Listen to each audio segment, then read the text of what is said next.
started the whole dispute was that when the reservations were created, there was impliedly reserved for them enough water from the local water to meet all of their needs.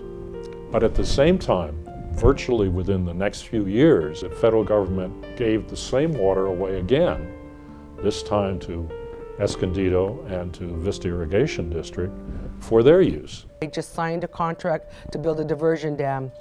Where did they think we were going to get our water? In 1914, the Secretary of the Interior entered into an agreement on behalf of the Rincon Indians, but without their consent or consideration, and he gave Escondido Mutual Water District all the water rights to the river.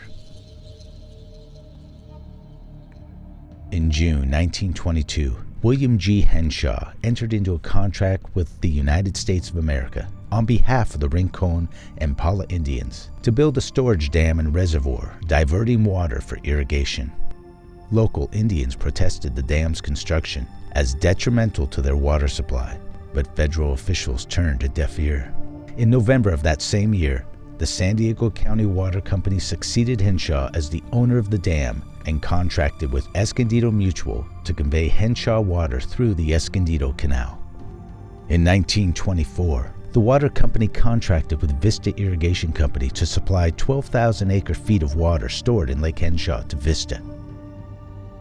Also in 1924, the Federal Power Commission approved a 50-year license with Escondido Mutual. This license included the Escondido Canal, the Rincon and Bear Valley power plants, and Lake Wolford Reservoir. The protected rights of the tribes were never taken into consideration. By 1946, Vista had purchased all the stock of the San Diego Water Company and the ownership of Henshaw Dam and 43,000 acres of land in Warner's Basin. In the following years, the two water districts took all of the San Luis Rey's water except a small amount reserved for the Rincon Band. There were no provisions made for the other reservations along the river.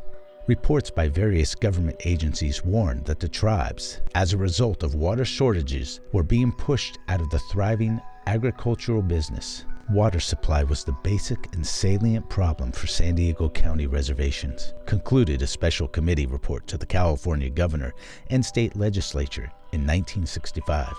The drying up of the San Luis Rey River has removed valuable sources of water, and economic operations of any magnitude are precluded due to the lack of water supply. Neighboring non-Indian cattle ranchers, dairy farm operations, and agriculturists have access to sufficient water to carry on their activities. Their fertile green acres with gushing water are in stark contrast to the brown, brush-covered and dusty expansion of the reservation land. In 1969, the Indian band sued the city of Escondido and the Vista Irrigation District, charging that the United States law protecting Indian reservation water rights had been violated, and that the Secretary of the Interior exceeded his authority in reaching agreements that gave away water rights on behalf of the tribes. First elected to Congress, I met with the Indian bands and learned the history of the San Luis Rey River water dispute that had been going on for years. And so I found that the Interior Department gave the water rights to the river to two different parties, and that led to a serious legal dispute. We're talking about 16,000 acre-feet of water. That's a lot of water. 4 years after the Supreme Court's decision, with no judicial resolution in sight, Congress enacted a bill sponsored by Congressman Ron Packard, titled the San Luis Rey Indian Water Rights Settlement Act.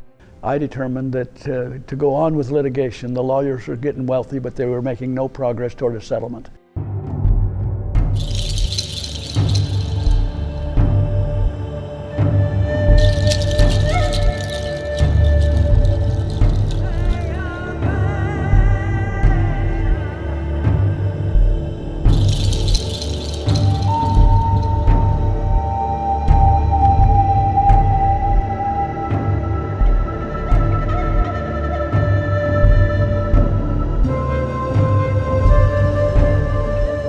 I think educating the people is crucial.